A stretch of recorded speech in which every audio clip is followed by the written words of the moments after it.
Olá a todos, sejam bem-vindos a mais uma aula aqui da Nutriflix, comigo Felipe Almeida, e hoje falaremos sobre pré-diabetes e diabetes tipo 2, um conteúdo bem importante. Nós temos aqui já em outras aulas, conteúdos sobre alterações glicêmicas, lipídicas, mas aqui eu vou focar bastante nos aspectos mais práticos da doença, de avaliação ali clínica e laboratorial. Então vamos começar falando de pré-diabetes, Aqui eu trago o primeiro estudo, ele é bem recente, 17 de julho de 2025, foi publicado na Nature Primary Diseases, e ali a gente vai ter uma revisão bem completa sobre os aspectos fisiopatológicos do pré-diabetes, tá? Nós temos várias definições, tá, gente? Nós temos a definição da ADA, que é a American Diabetes Association, a WHO, OMS e a IEC, que é uma também organização aqui internacional, que avalia questões glicêmicas, Para o pré-diabetes, a gente tem tanto o IFG, que é a glicose em jejum alterada, e o IGT. IGT, quando eu falar com vocês, é relativo àquele teste de tolerância à glicose, tá? Então, IFG, glicose em jejum, glicemia. IGT, teste de tolerância à glicose em 2 horas, tá?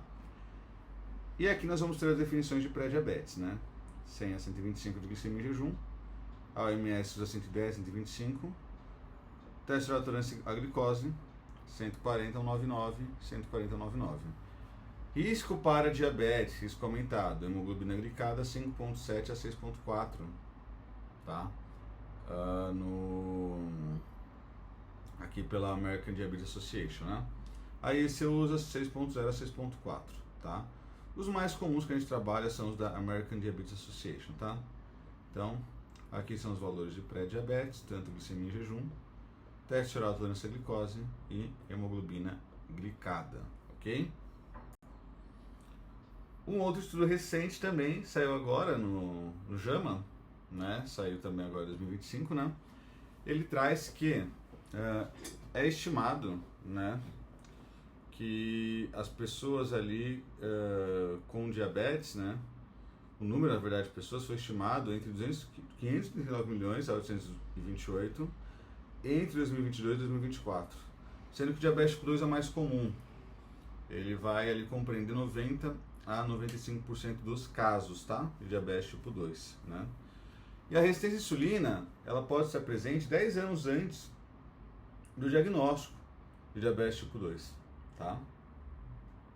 A prevalência tem subido, então as pessoas estão ficando cada vez mais diabéticas, tanto que nos Estados Unidos, a prevalência dos adultos com diabetes é de 15,8%, é uma doença extremamente comum, tá? A pré-diabetes, ela pode também ser tratada e é mais fácil ter remissão com pré-diabetes do que diabetes tipo 2, tá? O que a gente tem como fator de risco, Sobrepeso e obesidade. Quem quiser saber mais também veja a aula de novos critérios para obesidade comigo aqui na Nutriflix. Inatividade física, idade, histórico familiar pesa bastante, vocês vão ver daqui a pouco o questionário para verem como que muda isso, Idade, etnia, diabetes gestacional, histórico de diabetes gestacional, e outras condições como hipertensão, dislipidemia, doenças cardiovasculares, Aqui a gente tem que nós temos mais ou menos 600 variantes genéticas associadas com aumento de risco para diabetes tipo 2, é uma doença poligênica, tá? E 32,2% das pessoas com diabetes tipo 2 têm doenças cardiovasculares, maior causa de mortalidade mundial. Então, diabetes também lidera a causa de doenças renais, falhas renais, falência renal, amputação ali de membros inferiores e morte, tá? Então, diabetes está muito relacionado a diversas alterações que a gente vai tendo ao longo do nosso organismo, pela nossa vida, que aumenta o risco para a mortalidade. Bom, além da prevalência que eu já trouxe aqui para vocês, a gente tem também prevalências ligadas aqui ao IGT e ao IFG, que é o teste ali de intolerância à glicemia em jejum, né? E ambas aumentam, né, conforme a idade. Conforme você vai ficando mais velho, você vai tendo maior prevalência, né? Bom, a glicemia em jejum ali, mais alterada, é mais comum em homens do que em mulheres, tá? Só que essas diferenças são mais presentes até os 55 anos de idade. Depois que a mulher chega na menopausa, essas diferenças caem, tá? Não temos uma prevalência global de pré-diabetes, nós temos de diabetes tipo 2. Pré-diabetes não temos essa prevalência aí, né?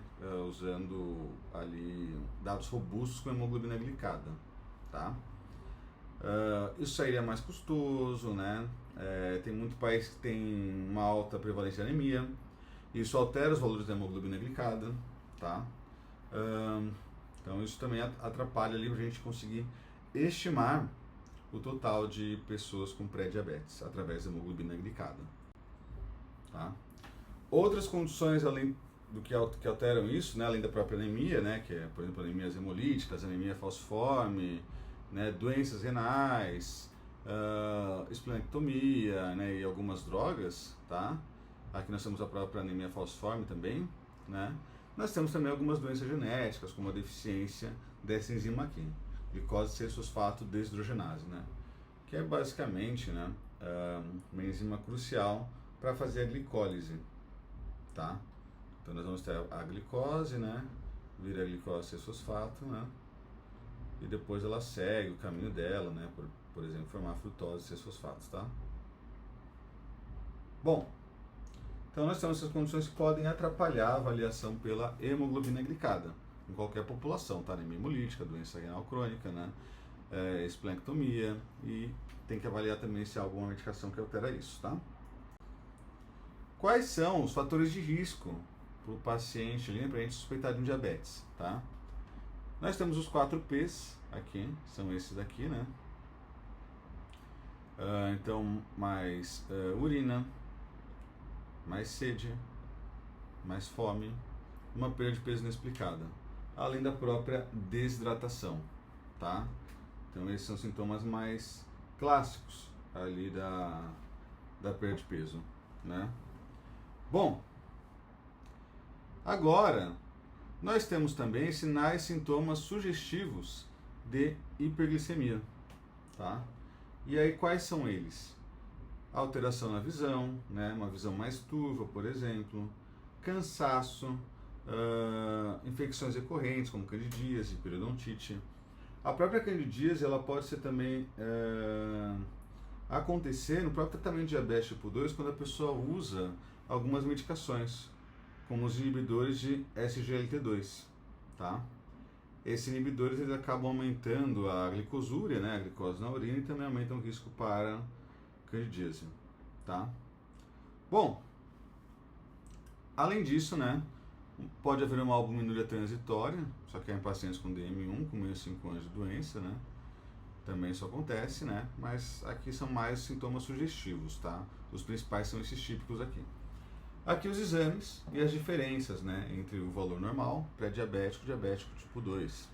Glicemia em jejum, pré-diabetes, diabetes tipo 2, né? Glicemia ao acaso, a gente só vai ter o diagnóstico de diabetes tipo 2 quando tiver ali, né, acima de 200 ou acima, né, com os sintomas, tá? E hoje a gente tem também o teste oral de tolerância à glicose de 1 hora, que aí muda o valor, tá? Você consegue já ter um potencial diagnóstico mais rápido, né, através de valores um pouquinho mais elevados do que seria o de 2 horas, tá? Então, mais ou menos 209, 105, 208, ou menos que um 5,5, né, ali para pessoas saudáveis, tá? E aqui os valores de hemoglobina glicada, até 5,7, ok, até 5,6, né, 5,7, 6,4 para diabetes, diabetes tipo 2, 6,5 em diante. E quais seriam esses sintomas, né, esses fatores de risco? Aí nós temos um questionário chamado Find Risk. E aí você vai circular as alternativas corretas aqui e somar seus pontos. Então, por exemplo, idade. Eu tenho, por exemplo, 35. Tem um ponto. IMC. Um ponto aqui que eu tenho sobrepeso, né? Circunferência. Eu sou homem, é menor que 94. Aqui é a circunferência abdominal, tá? A altura do umbigo. pratica pelo menos em termos de atividade física diária, né? É claro que aqui a gente tem que ter bom senso, né? De repente a pessoa treina pesado 5 dias na semana, 2 ela mais descansa. Ah, não é diário, mas pô, ela está descansando pouco, está treinando mais, né? Então pensar, por exemplo, nas recomendações, 130 minutos de atividade moderada, 75 minutos de atividade intensa, né? Podem ser mais interessantes, né? No meu caso, eu treino 5 a 6 vezes por semana. Então eu não faço diário, né? Atividade geral de movimentação sim, mas exercício não. E aí? Eu vou colocar que eu faço sim, porque a frequência ali não é de 7 dias por semana, né? Mas é uma frequência alta nos outros 5 dias. Com que frequência você come legumes, verduras, frutas ou grãos? Todos os dias? Não todos os dias. Todos os dias. Já tomou regularmente medicamento? Para pressão? Não. Testou glicose alta no sangue, exame de rotina? Não. Ó, como se você apresenta, se você falar que sim, já vai para 5 pontos. Ó. Algum membro da sua família ou próximo já foi diagnóstico com diabetes tipo 1 ou 2? E no caso meu é 5, porque pai e mãe. Tá? Então eu tô aqui, ó, né? Eu tô em 6. Só que isso aqui é bem debatível, o IMC, né? Porque não é por gordura, tá? Então eu tenho um risco de 1 em cada 100 pessoas, né? Então meu risco é de 1%. Só que se de repente uma vez eu faço um exame e dá 5, né? Já vou para 10, 11, ó. Levemente elevado, ó. 1 a cada 25. Eu tenho que cuidar muito mais da minha saúde aqui. Porque eu estou num risco muito mais elevado, tá? E para quem que eu rastreio, né? Por quem que é interessante fazer tudo isso daqui? Acima de 35 anos é universal. Abaixo de 35 anos com fatores de risco, sobrepeso, obesidade, histórico familiar de primeiro grau, tá? Pai, mãe, irmão, né? História de doença cardiovascular, hipertensão, HDL abaixo de 35, triglicerídeo acima de 250, SOP, acantose nigrica, que são aqueles sinaizinhos que ficam na pele, né? Umas manchinhas, por exemplo, né? Sedentarismo, pré-diabetes em exame anterior, diabetes gestacional prévio, né? Ou um find risk, que foi o questionário anterior, alto ou muito alto, tá? E esse rastreamento, né, em locais que têm boa viabilidade financeira, é com glicemia e hemoglobina glicada. Em locais com baixa viabilidade financeira, aí é mais a glicemia, tá? Jejum de 8 a 12 horas, ok? Bom, né, aí no rastreamento, se a glicemia for menor que 100, glicada é menor que 5,7, né? E as pessoas com 3 ou mais fatores de risco, é recomendado então fazer o teste de tolerância à glicose de 1 hora, tá? Então, eu tô bem porque meus exames aqui ficaram bons? Não. Porque se eu fui mal no find risk, ele deu alto, muito alto, aí é bom também fazer o teste oral, tá? E com qual frequência? Pessoas sem sintomas e com apenas um exame preenchendo o critério, né? Semestral. Pessoas com pré-diabetes confirmada, você vai acompanhando anualmente. Pessoas com exames normais e mais 3 fatores de risco, anual também. Pessoas com exames normais e find risk muito altos, também anual, tá? E pessoas com exames normais e poucos fatores de risco ou find risk mais baixo, aí é trianual. É complexo isso daqui, porque a gente tem que ver também se a pessoa vai alterando as questões ao longo da vida dela, né? Então, de repente, a pessoa vai ficando com sobrepeso, ou se diagnostica uma hipertensão arterial, né? Isso que a gente tem que pensar aqui. Como que ao longo de 2, 3 anos pode mudar as condições ali, né, deste indivíduo. Tá? Então aqui é um fluxograma, ajuda a gente, né? Mas não é para levar o pé da letra. Tem que avaliar ali, né, as questões de custo, as questões de acesso, as questões de alterações fisiológicas, tá? No geral, nós temos um fluxograma, né, que é para adultos com 35 anos ou mais, menos de 35 anos e excesso de peso, ou mais um fator de risco de diabetes, ou menos de 35 anos e um find risk mais alto ou muito alto, né? Deu os dois, glicemia em jejum, 126 para cima, glicada 6,5 para cima, é diabetes, tá? Deu um ou outro, né? Glicemia em jejum elevada e hemoglobina baixa, ou contrário, jejum tá baixa, hemoglobina tá alta, né? Aí você vai ver, ó. Bom, vamos avaliar então aqui, né? Se essa glicemia em jejum ficou 126 e a glicada 6,5, né? Então aqui são valores de diabetes tipo 2. aí você vai confirmar, né? De repente com o teste de tolerância à glicose, né? Se confirmar diabetes, MEV e tratamento farmacológico. Se não confirmada, né? Aí MEV e repetir exames em 6 meses. Agora, se não entrou nos valores de DM2, entrou aqui nos valores de pré-diabetes, né? Glicemia entre 100 e 125, glicada entre 5,7 e 6,4, né? Entrou em pré-diabetes. Também é um teste de tolerância à glicose, tá? 1 hora, menos que 209, pré-diabetes, tá? MEV, repetir exames em 1 ano e talvez prevenção farmacológica, né? Temos alguns estudos com metformina em dose inicial aqui, né? Mas é debatível o quanto que isso evita a progressão ou não da doença.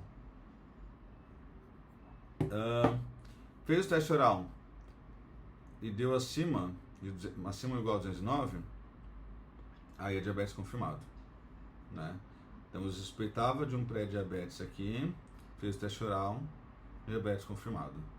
Glicemia em jejum, ok. Glicada, ok.